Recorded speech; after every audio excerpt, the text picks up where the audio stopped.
Welcome to Association Chat, an online discussion where we warm ourselves by the virtual fire with the topics and thought leaders of the day, welcoming thought leaders and trailblazers alike to join up in this online home for the community. I am the host of Association Chat, Kiki L'Italienne, and I am so excited to talk to you about this topic today because it is the topic du jour. It is the thing that everyone is talking about, buzzing about, asking questions about. There are a lot of yeses, nos, yays, and boos, and all in between. And so, what we're talking about today is artificial intelligence. AI is transforming many industries. Associations are feeling this, hearing this from their members. And we want to talk about its impact on marketing and communications today. So, for this episode of Association Chat, we are going to explore the rise of AI programs like ChatGPT and DALL-E and how they're changing how marketing and communications work. Now, to do this, I have invited Beth Arritt, President and CEO of the Arritt Group, to talk with us about how AI-powered tools can automate repetitive tasks, can do the dishes for you. No, it really can't do that yet, but we might be getting there soon. Beth, welcome to Association Chat. Thanks for having me. It's wonderful to be here. Oh, it's wonderful for you to be with us, to be talking about this topic. I mean, the thing is that AI has been on everyone's minds for quite a while. People have talked about it in the tech space, even in associations, we've been talking about AI, but something changed, right? Now we've got ChatGPT and DALL-E. And why do you think that AI is the hot topic today? Well, I think it's funny at first because if you think about it with spell check, with autocorrect, with marketing automation, we've been using AI for a long time, well over a decade. Yeah. And we don't think anything of it because, we programmed it and it needs us to tell it what to do in terms of marketing automation, or, we set it up. And so we, it's our job to set it up, or, okay, Microsoft just put that in to make my life easier, but it just tells me I'm spelling it wrong. It doesn't, fix it. It doesn't go right things right. Well, now suddenly, you don't think about the people whose jobs that might have taken, like people, the proofreader, the editor. Right. Editors are in short supply these days because everybody thinks you don't need one. Right. So we haven't thought about it because they've made our lives easier. But now suddenly it's coming after our jobs. Or is it? Yes. That's how we feel. We feel just in general, a lot of people feel that it's now coming after my job. Ooh, right. I'm a writer. It's coming after my job. Ooh, my job is graphic design. It's coming after my job. Is it going to cost you a job? Possibly. It may cost you some smaller jobs. It may cost you jobs that people didn't have the money for in the first place. Mm-hmm. Is someone going to be able to create that perfect masterpiece that they were envisioning exactly as they want it using DALL-E? No. Well, let's get close, but so let's take a step back and talk about what ChatGPT, for those people who are listening or watching this and thinking, okay, I keep reading stories about it. The news has a lot in it about this stuff, but what is it? ChatGPT, DALL-E, what are these things? So ChatGPT is sort of an iterative word content creation machine.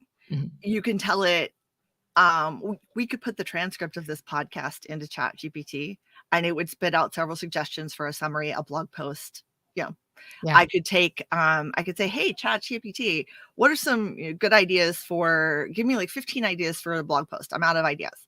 I could say, here, make this sentence better. Make this paragraph make more sense. Give me 5 different versions of the social media post so I don't post the same thing every time.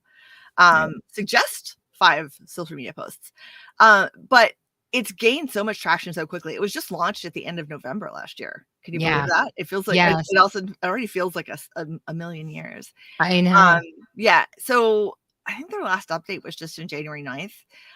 It doesn't know anything, almost anything. I think they've added a few things, but almost all of its knowledge is limited to the end of 2021. Well, and so, like, that's the fascinating thing I find about it is that, when you go to OpenAI's information, they have a more advanced version that they haven't released to the public.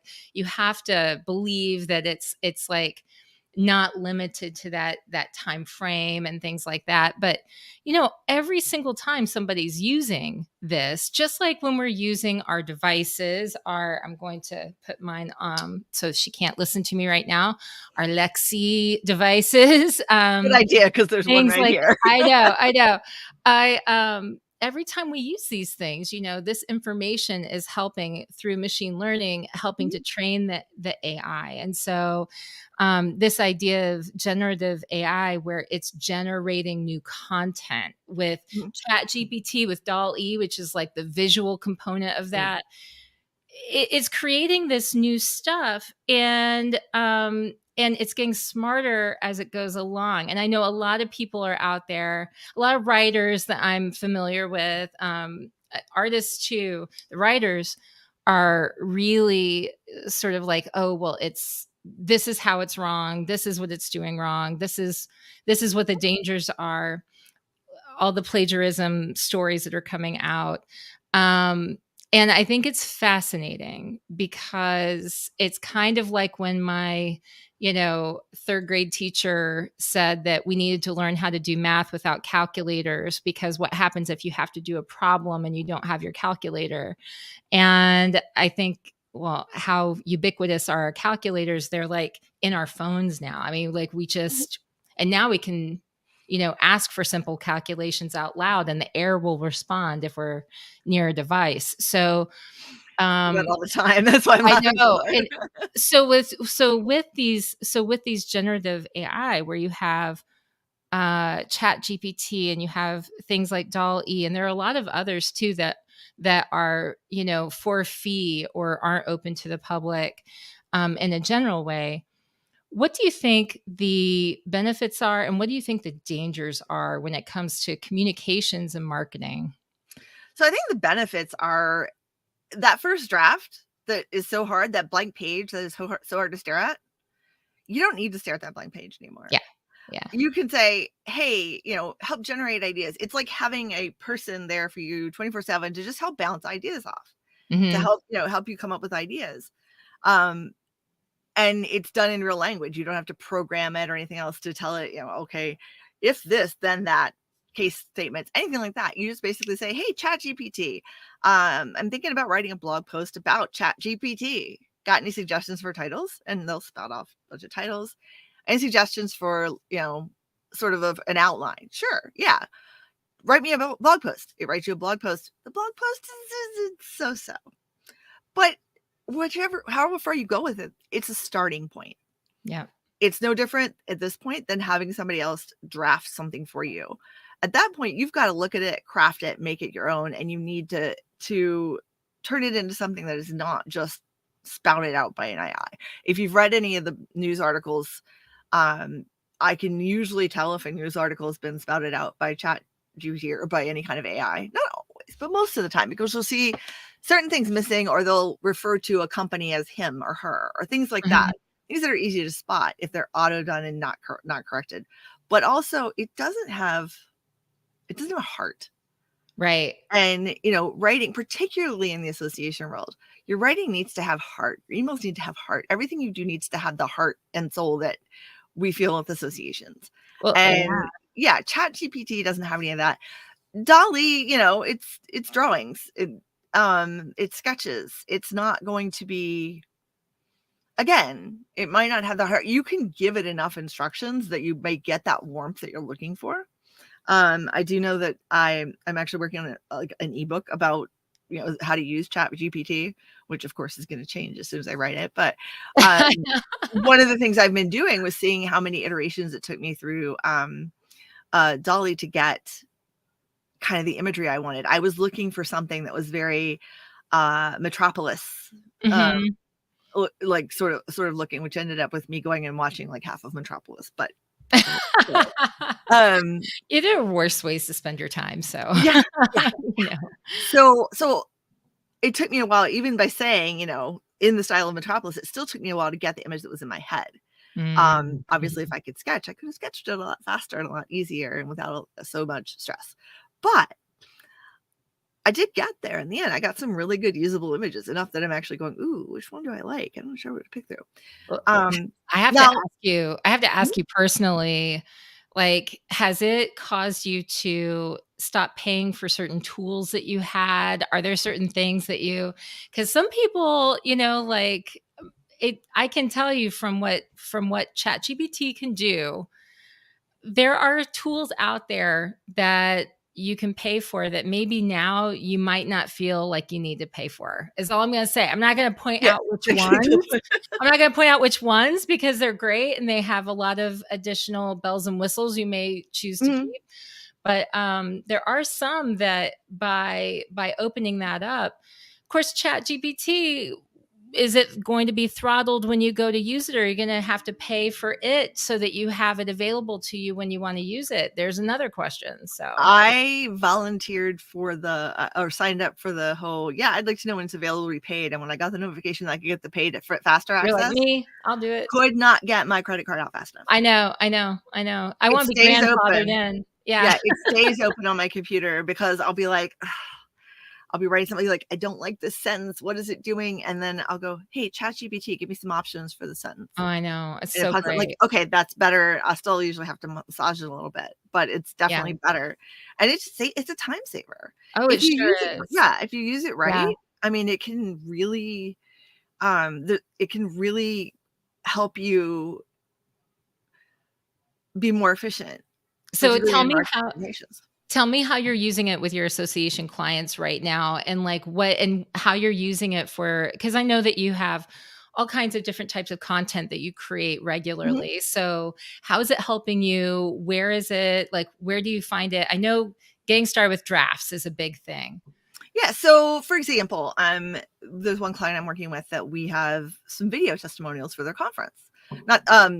They're done by one of the people at the organization, but he's like in charge of the conferences, and talking about why why he's so excited about it and what he loves about it.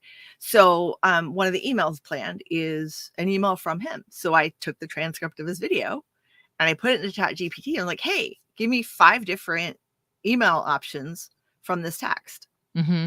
And it gave me 5 different. I mean, I took like a paragraph from here, a paragraph from here. It wasn't, none of them were perfect. But it was a lot faster than me trying to put his words into a different method, into a different format that were still sounded like they were his words, because we sound very different. He's a big up in the clouds techie AI kind of guy, and I'm me. So we sound very different. And so it would have taken me much longer to sort of craft that. And again, it wasn't perfect. But I think the biggest problem might be, as far as like marketing communications in particular, is I think a lot of places, particularly those looking to save money, which they all are right now because you've seen how many layoffs are happening, right? Is that people are going to try and forego entry-level jobs. And I think that could be one of the biggest mistakes that comes out of this, because the reason we're able to go into ChatGPT and say, oh no, you need to change this, you need to do it this way. The reason we're able to tell DALL-E, okay, this is what I'm looking for, is because we're experienced in telling humans this. And we learned that from going through this, starting out as entry-level people. And you can't expect somebody to come into that level. They need that entry-level experience. Yeah. And so I think that's the biggest fear I have, is that it's going to cut a lot of entry-level jobs and those are going to be harder to find. Well, it's and that's going to hurt. It's an interesting thing that you bring up there, because another change that's happening that is seemingly unrelated, but is connected, is when you look at the changes that we've gone through with the workplace in the past few years, again, it's the entry level where there seems to be the biggest problem, because it's like, how do you get people who are new into the industry up to speed? How do you get them to get the mentorship that they need? How do you?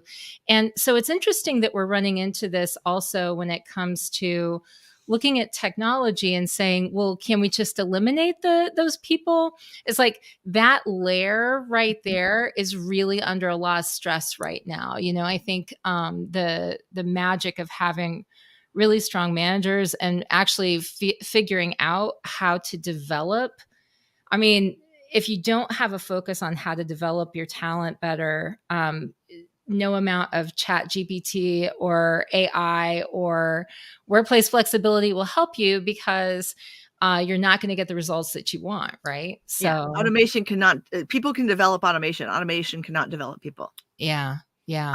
Even marketing automation, which helps people develop along their paths and their careers, it still is developed by a human who has looked at the information and created that path. It's still ultimately developed by a human, even though you could almost argue that it's developing a person. It's not. It's really one human teaching another human how to go along a path that they know somewhere else. And to this point, no AI can do that. Can I say that tomorrow somebody's not going to introduce an AI that can do that? No, I can't. I could say with some certainty, John Oliver did a great show about ChatGPT and DALL-E and some of the other ones a few weeks ago, actually. It might have been the first one he came back in February. And I highly recommend finding it. The story should be done, and I highly recommend going and finding it. It's Last Week Tonight with John Oliver, because he covers a lot of it very thoroughly and very comedically. And he talks about, there's apparently an entire thread out on Tumblr or Twitter or somewhere of people showing pictures of John Oliver and his cabbage, his romance and marriage to a cabbage, which is one of the amazing, fun, and human things that comes out of these is that people can gather around this kind of like hilarious concept and just sort of build on it. It kind of blows my mind, the things that people think of to use this for almost immediately sometimes. But he does a very good job of talking about the risks and the dangers. His first little piece on it shows a bunch of reporters all reading something about ChatGPT and then going, "What I just read to you was written by ChatGPT." Okay, we get it. Thanks. We have a Facebook user who says, "Hi, humans. How do you Hi, know? other human. Wait, how do you know? Human? You don't know. Maybe right. we have been generated." This is the latest version of. It's a combo between DALL-E and ChatGPT, and this is a generated version. It's not. It's really. There is actually a tool that you can use to go on, and you give it a script and you choose a voice and you choose a person, and it will turn it into an actual testimonial video with that person talking and saying your exact script. Okay, so on the scale of scary to exciting, really dreadfully scary, is like a 0, and really amazing and exciting is a 10. Where do you fall on that scale right now? I fall in the 0 and the 10 at the same time. Because I find it terrifying, but as a giant geek, I find it, as a giant nerd, however you want to put it, I find it fascinating and, exciting and interesting how they could do that. I will say, if you go on my website, in my blog posts, there is a blog post that has a video with it. The voiceover to that video is AI generated. I put the script in and had it. Yeah, I put the script in because I wanted to see what it could do. Wow. Okay. So it's not perfect, but it was good enough to post.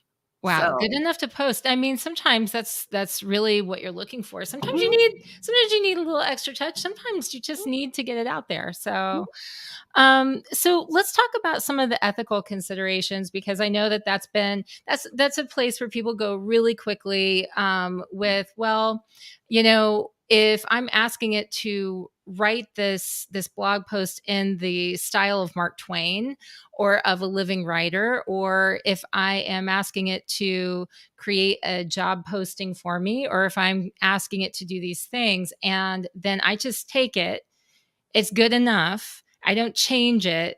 I just copy and paste it into whatever format, whatever channel it's going to go into. How do I know that it's not plagiarized? What kind of responsibility do I have? What kind of, is it really mine? Do I own that then? Or is it something else that hasn't been categorized yet? So I'm going to ask a few questions. Yeah. All at once. Just like I did. Oh yeah. I'm going to answer it with a few questions for people to think about. Number one, if you wrote something in the style of Mark Twain and posted it, are you stealing from Mark Twain? What's the second question? That's okay. That's one question. Sorry. And then, if you,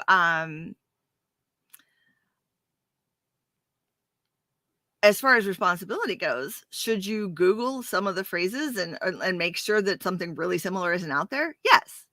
If you don't make any changes to it, at the very least, highlight sections of text, right click on it and say Google and see what pops up. See if there's something that's really close to it. If there is, don't post it. Number 3, if you go on Canva and you use a template, try Google. No, it's okay. My Google, I'm just trying to help you. All of our devices are trying to help us. Great. So yeah, if you went on Canva and you used a template and changed a few things and put it out there, is it okay to publish? If all you did was change the words, is it okay to publish that? And I want to get into a whole separate thing about DALL-E and the ethical conversation that's been going on, because I have feelings about this. Okay. But as far as ChatGPT goes and Canva goes, how is it different? Yeah. How is it different when you write something in the style of somebody else? We all learn our styles from our favorite people, favorite writers, favorite artists. And again, I'll go into that part in a minute, but we all learn our styles from the time we, can listen. If you hear me, like, a lot of my talk and my mannerisms is they come from my mom. She has very similar mannerisms. I look exactly like my dad. Well, not exactly, as a beard and stuff, but I look so much like my dad, it's not even funny. And yet when people see me talk, they're like, oh no, you look kind of like your mom, because my facial expressions, my mannerisms, everything is very much my mom, because that's who I was around more growing up. Am I stealing that from my mom? No, I picked it up watching her. The way I sing, my cadences, my breathing, the whole night, I picked it up from singing with her when I was a kid and listening to her sing. Am I stealing from her? She picked it up from people like Janis Joplin and Stevie Nicks. Is she stealing from them? I just want to stop you right there. Do you sing like Janis Joplin or Stevie Nicks? Because we haven't been out to karaoke together. I have no idea. I wish. Yeah. I do sound a lot like my mom, but I'm talking more about singing styles, really. Yes. Like there's cadence and there's breathing. There's more nasal style, and then there's opening up your throat more. And I realized recently that I've been singing like my mom the whole time, except that I didn't have the classical training she did, and so I never learned how to open up my throat. And I've only just recently learned that. So now I'm having to relearn how to sing, which means I'm listening to other people who are doing it properly, and I'm mimicking what they're doing, what they're telling me to do. Am I stealing from them? Everything that we do in our life is based on all of the things that we have collectively experienced, that we have the whole collection of our experience in our lifetime. And there is the only thing other than fingerprints that is unique, completely uniquely us, is how we have taken everything that we've learned and assimilated it into the way we use it. That is the only thing that is uniquely us. Yes, Stephen Johnson wrote this book that was about where innovation comes from, or where good ideas come from. And the idea is that the eureka moments are really not so much the common way that innovation happens. It's usually built off of it's iterations of others' ideas. It's built off of other ideas that are built off of other ideas. And so, how much further can we go? We're sort of just transporting ourselves further down the line and getting closer to our mark by being able to start with a tool, a framework, a outline, a draft of something that we can then build off of, right? Mhm. But then you mentioned DALL-E, and you mentioned, I know that on the side of the visual artists, I feel really pulled in a different sort of way when we start looking at visual art, because I was reading something, I think it was in the Atlantic not too long ago, that was about a filmmaker who decided to create stills that were created from a film that was never actually made but could have been. And he fed artwork and ideas from other things, the ideas that were going to go into this film, and it created such realistic images, except for when you look at like the hands and stuff. Yeah. But such realistic images that you would think that this thing was already on the market. You would think it was already in existence. It was that good. So what are your thoughts on the visual side of this? So everything I keep hearing on the visual side is saying, well, it's learning from our work without our permission. Okay. So you've never gone on Flickr, you've never gone on Instagram, you've never gone on the internet and like seen other people's work and learned from that. Do you owe Van Gogh an apology because you learned certain things about, like, how not to draw features, but like you learned brush strokes from him. He created that. He created that brush stroke of his. It's amazing. But other people have used it since. Do they owe him an apology? Yeah. I don't see how the learning from other things and assimilating it and turning it into something that's based on all of the things it has learned before and all the things that you've input into it is any different than your brain doing the same thing. Now, when we get into the part where it's too similar to what somebody else has done, or you can see it's just taking the watermarks off, that's a whole different issue. Yeah. But all of the people who are just screaming about how it has learned from all of the images that they had on the internet without even asking permission, so have you. Okay, I got a question. Okay, here's one. So intellectual property is a huge issue for all humans. We're all really concerned with our own intellectual property models we've created, things like that. Do you see a point in the future where the question is there, can we really have intellectual property in an age of generative AI? Because if one could argue that, no, how do I know that you created this thing if I use generative AI and then have these ideas, these models come up as a result of it? And we have, okay, Kevin says, great topic. I'm presenting on ChatGPT and AI and continuing medical education at a conference next month. One area of concern is the use of AI generated medical education content that is not validated. Yeah, really great point. And that comes down to what I was saying earlier, you Verify. cannot, trust but verify. Don't even trust, just verify. Yeah. You can't be sure. Like anytime ChatGPT will give me a stat, I'll be like, give me 10 stats about such and such.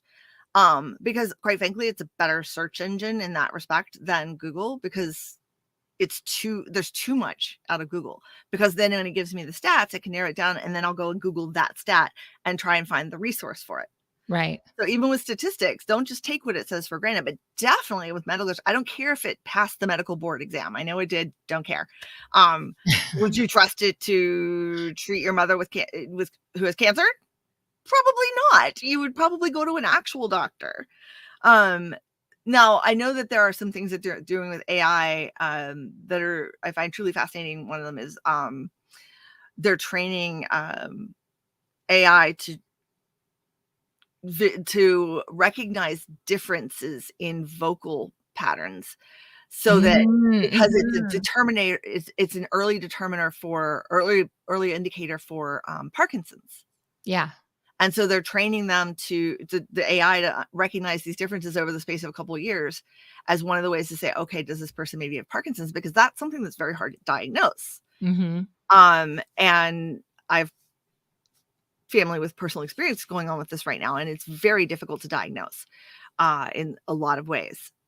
And things like that, where it can see your vocal patterns on, I mean, if you've ever edited audio, you've seen what it looks like. I recognize what my own ums look like. I've done enough video editing of my stuff to be able to recognize what the ums look like. Yeah. So it's way better at seeing little tiny variations than we would be over time. So you could feed somebody's vocals in over the space of a couple of years and say, oh, okay, yes, there's a 38% chance that they might have Parkinson's, or there's a 90% chance. But again, it's a starting point. It's just like ChatGPT for writing. It's a starting point. It's a place to start. It is nowhere near the finish line.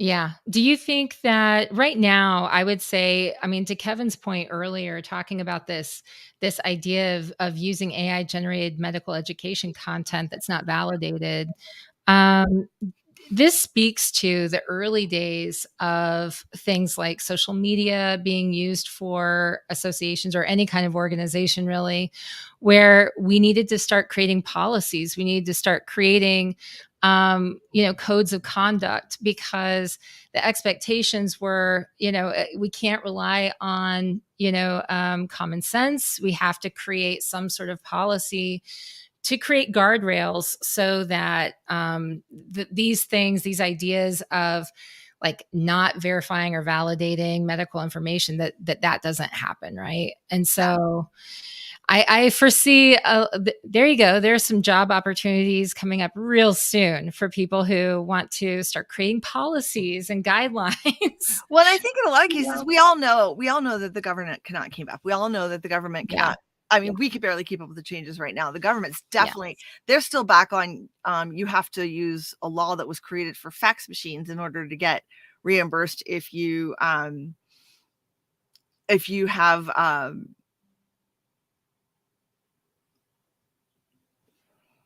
I lost my train of thought. It's gone. I started reading Kevin's question. I know, Kevin. Well, I mean, so people who are listening to this later, what happened is actually there was a pop-up from Kevin. Sorry. Many weighted medical journals are now insisting authors to disclose if GPT or AI is used in the articles that they're submitting. So and they should. Yeah, and they absolutely should. Yeah, they absolutely should. Yeah. And you should verify everything that comes out of it. You should never. What's the line from? Oh gosh, there's a line from Harry Potter, and it's something about never trust anything if it doesn't have a brain, or if you can't see its brain, or something. I have to remember the exact line, but it was in the one with the book, and one of the characters' mother says, "Haven't I taught you never to touch anything if you can't see its brain," or something like that. But basically, because they were getting information from this book, and turns out the book was lying to them. So, right. And it's one of those cases where using sci-fi and magical type stories can help understand real life. Some of the best sci-fi out there is really just using phenomenal science fiction methods to teach human stories. Yeah. And it's the same. It's the same thing. Don't trust anything if it can't see its brain. You can't trust that it has a brain. I mean, it's as accurate as Twitter. To your point about Twitter. Right. I know. Like a lot of people get their information from Twitter and from Facebook, and they don't bother to verify or validate the information. Or believe when you try to tell them otherwise. So, right. So, yeah, let's do better, right? Let's do better as as the technology comes out and develops, and as we're using it more and more.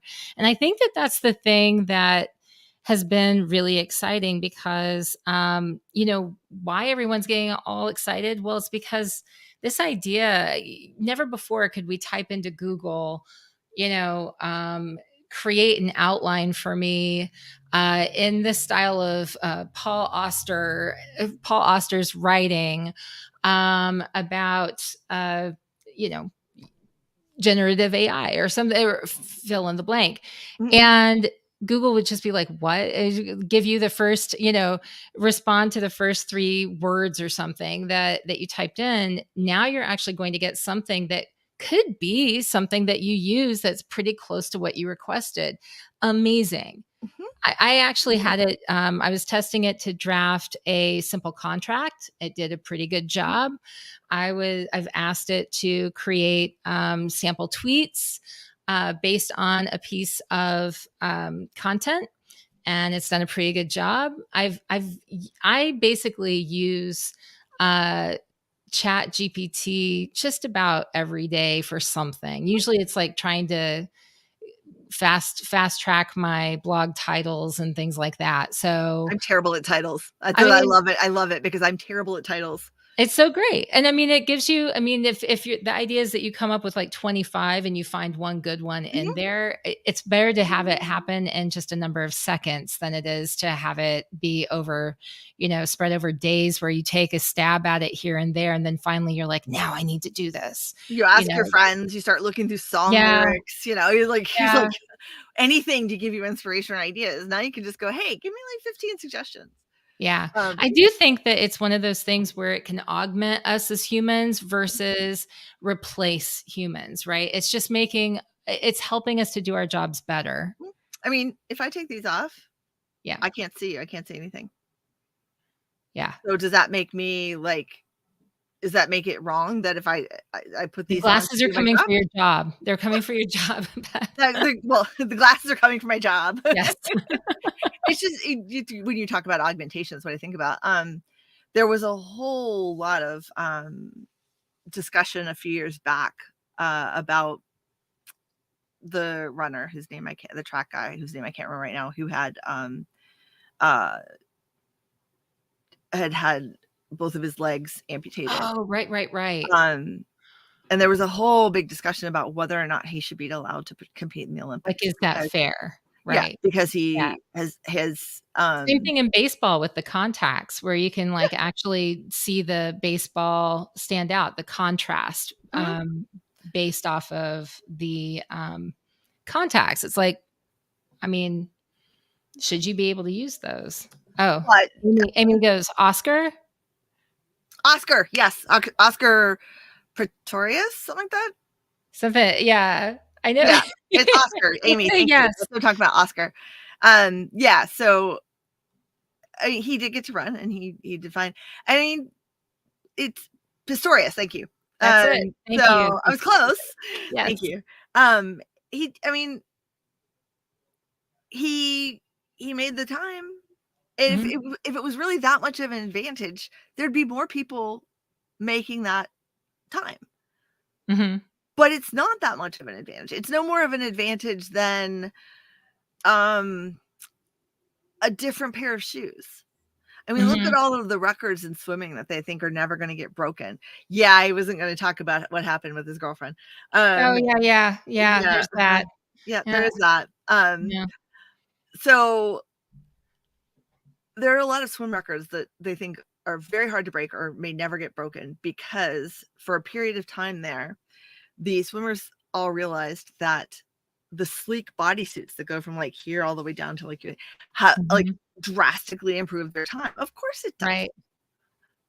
It's a no-brainer. But then they said, oh, that's giving you advantage. You can't anymore. And they made them go back to regular suits, and like they have more rules about it. And I'm like, okay, but why? If everyone's using that suit, aren't you just advancing the game? That's like saying somebody who came up with a new technique for the Nats in spring training this year are using a different technique for training outfielders to communicate, to catch balls. Okay, can they not do that anymore? Right. Are we just never going to get better? When does it become something that would be considered where do those guardrails belong? Right, right. And sometimes when, it's like, is this an evolution that everyone's going to jump on board with? Is this the new way of the future? Or is this an unfair advantage that is just disrupting the way that the game is played and shouldn't be allowed?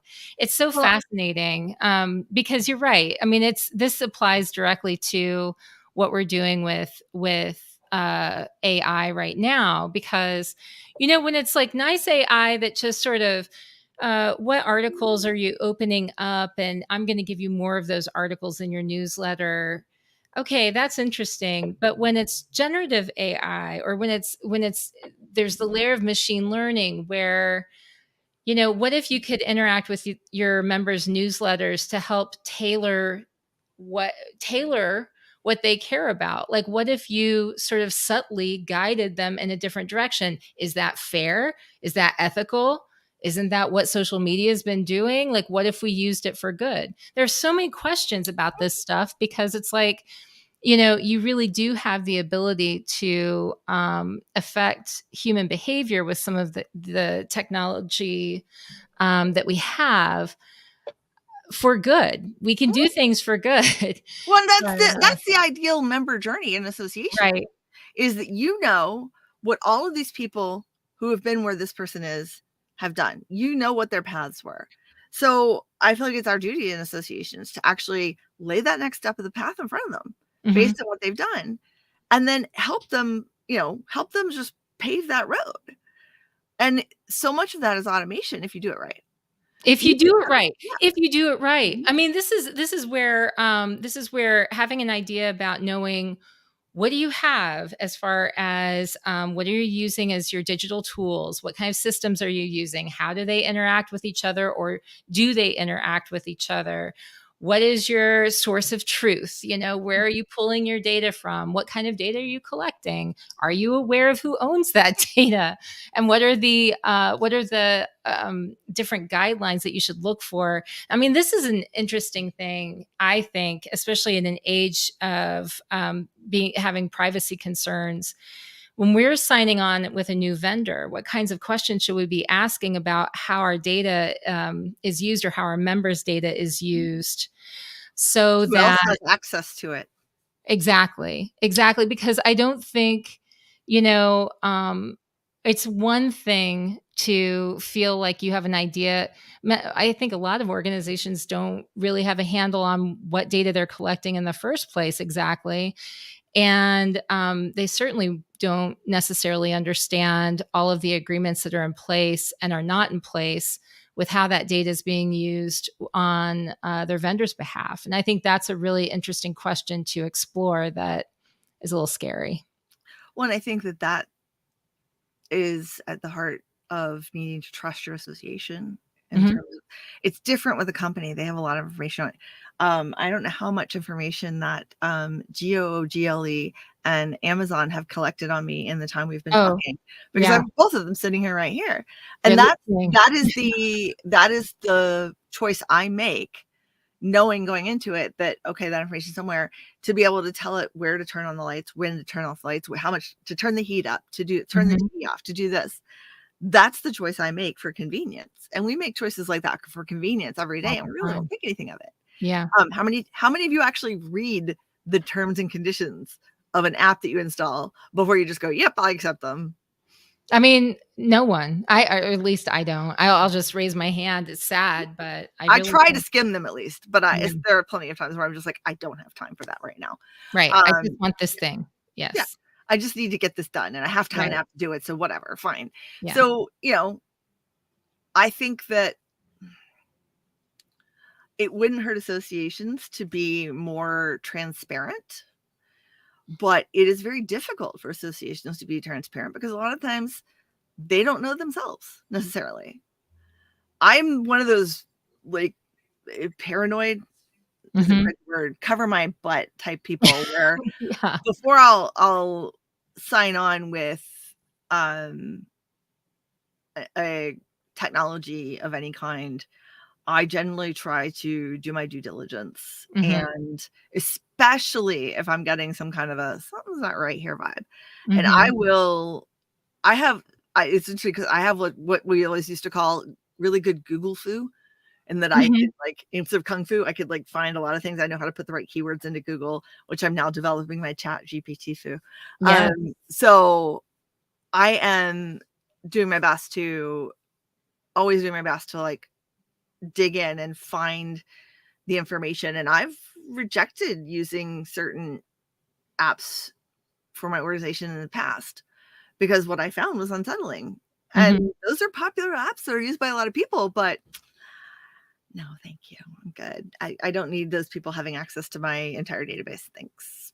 Yeah. I think it would be really helpful to have some kind of, and maybe this is something that, I can see like a legal team creating or something, like a little bit of a generator that you can plug in your terms and conditions connected to when you're about to sign on for using a technology, and it red flag, highlight some of the sections that may be problematic for you to look I at think that for that's already privacy. been created.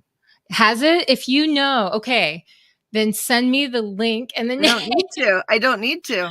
Okay. It's ChatGPT. I don't think so. How so? You think You it would could put it identify in. it? I think it would. You'd have to train it. You'd You have could to I think it would, but I think the first thing I would do is take those terms and conditions, put it into GPT and say, dumb this down to a 5th grade level.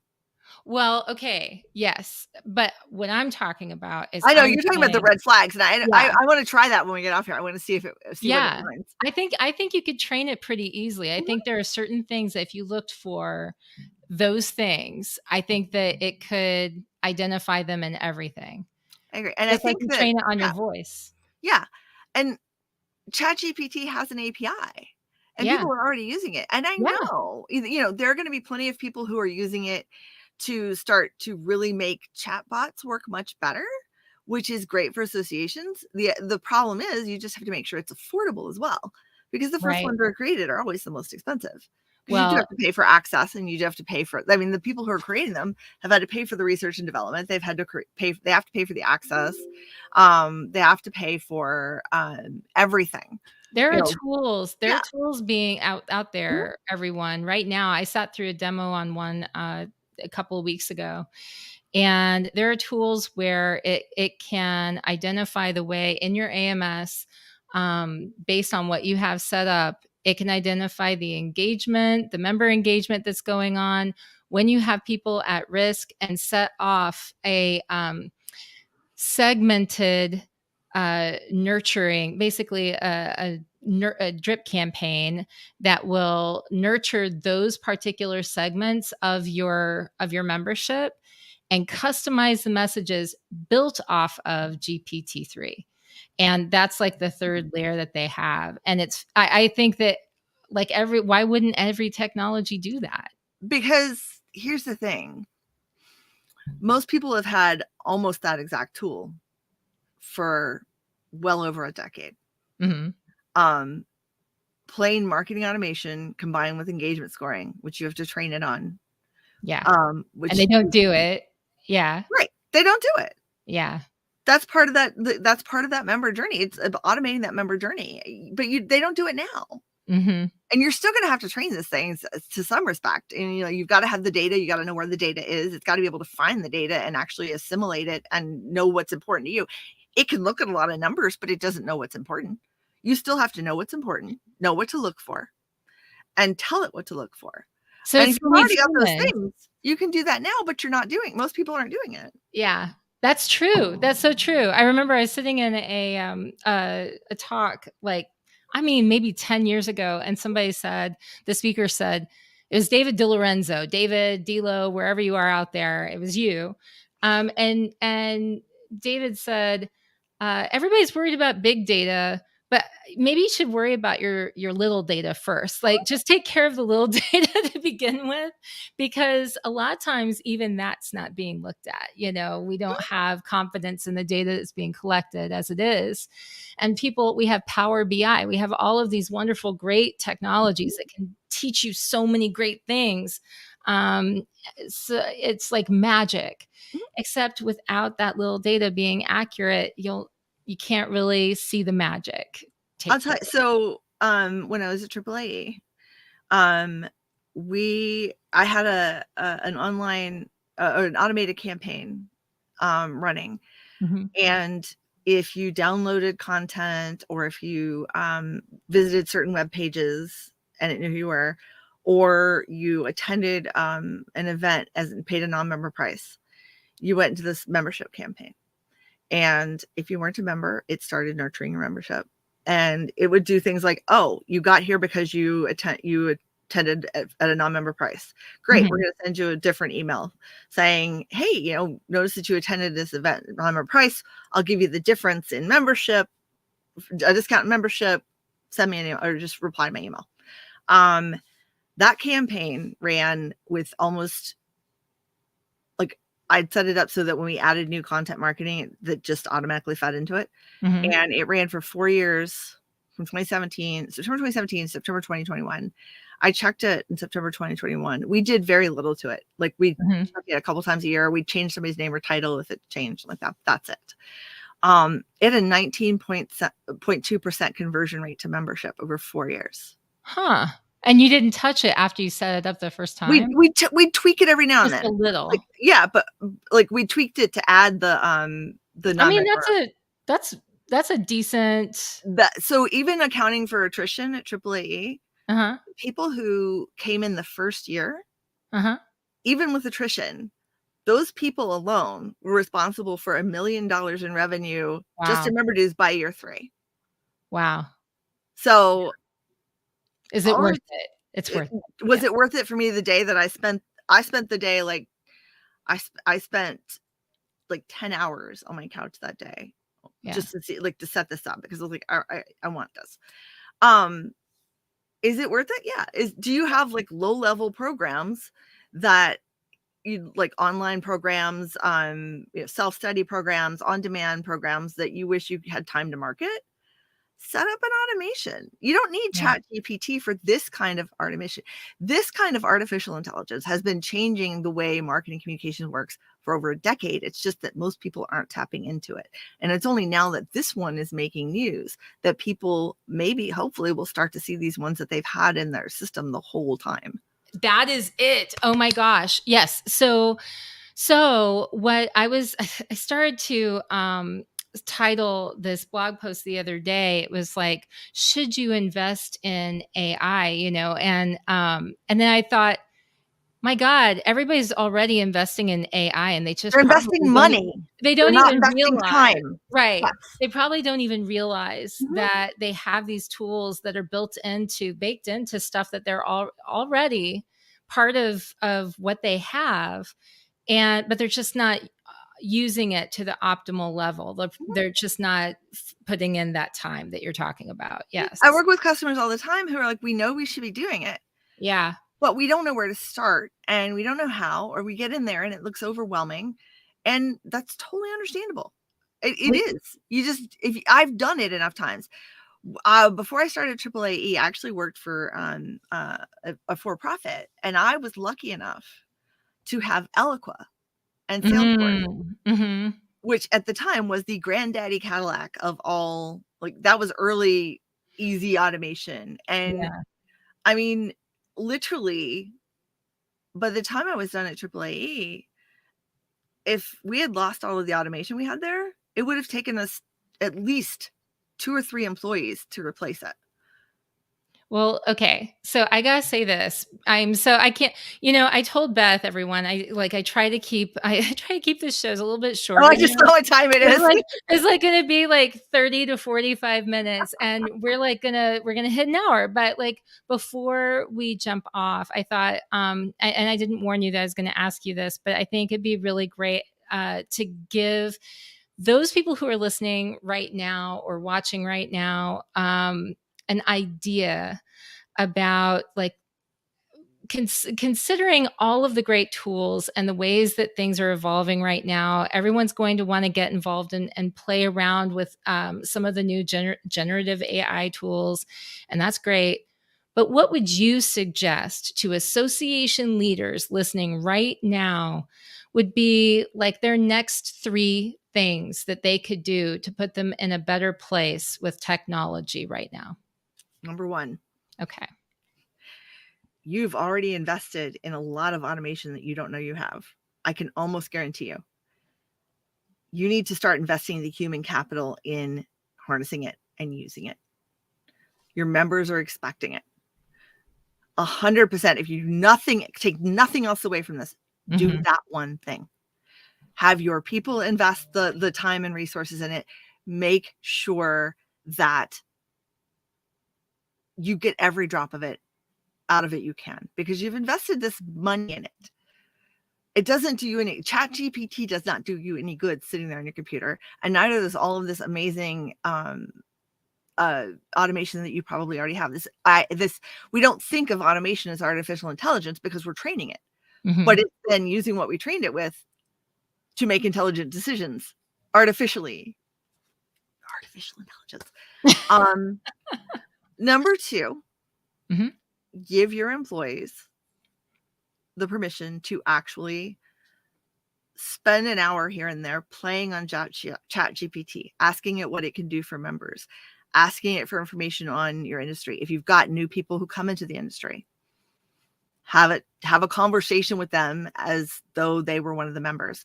I've literally gone on there and it's like, oh, okay, I want to talk to you as if you are an association that does X, Y, and Z. To sort of say, what kind of questions might come up that I don't think about? What things am I missing? Have them, if you work for the construction industry association, have them talk to people like they're different employees there. Have it try and come up with personas, but give them permission to go and play on ChatGPT for an hour or 2 here and there without feeling like, oh, I should be doing my actual job, because that is their job. And it's helping with their job. And number 3, listen to the people on your staff who know what they're talking about when it comes to these things. Ooh. It's fiery. It's good. It's practical. I like it. It's very Beth Arritt, and I love it. I was going to say, that does kind of describe me a little bit. I am so thankful that you joined me today. I couldn't help but butt in. So pardon me for interrupting so much, because I just love talking to you and I love talking about this stuff. Everyone, I'm going to have Beth come back as soon as we can figure out, match our schedules and figure it out. And we'll talk some more about it. Maybe we can even have a group interactive conversation. We'll see what we can do. But in the meantime, I hope that everyone's learned a lot. Beth, thank you for joining me. Thanks for having me. Right. And if they want to reach out to you, what's the best way to reach out to you? So I'm on LinkedIn. Definitely connect with me on LinkedIn. I tend to post a lot of stuff about this. Even if I don't have time to do an actual blog post, I usually try to find something to post. And of course, you can come to my website, arrittgroup.com. Hey, Barb. Hey. Hi. Barb says, thank you for coming. Thanks to everybody who actually stuck it out. We talked a lot longer than normal. So yeah. And Arritt, everyone, if you're looking for her name, remember it's 2 R's, 2 T's. Okay. So because my ancestor wanted to make it as difficult as possible. Yeah, you can go there as well. Right. And it's Beth@arrittgroup.com is my email. Okay. So wonderful. All right. Well, I hope you learned a lot today. I know I did. I got a chance to talk with my good friend Beth, and I feel like her takeaways, I think that there's something that everyone should and can apply. They can and they should. So 1, harness what you have already. Look at your technology, look at what you've already invested in, and see if you're actually using it to its optimal level. I think that that's a really great tip that everyone can do. 2, give staff the time to explore with ChatGPT and things like that. If you gave them an hour or 2 a week even, understanding that they have permission and that that's part of their job to be able to explore might help you get further along in innovation and help them to feel part of the team. This is good for teamwork. And number 3, listen to the staff, listen to those who are knowledgeable in this area and are trying to let you know about some of the opportunities that are available to you. Beth gave us 3 great tips, 3 great takeaways for everyone to learn from. I hope that you can all learn from that. I know I have. And until next time, everyone, I hope you keep asking questions to learn every day. Because as Joseph Campbell once said, the cave you fear to enter holds the treasure you seek. Have a great rest of the week, everyone.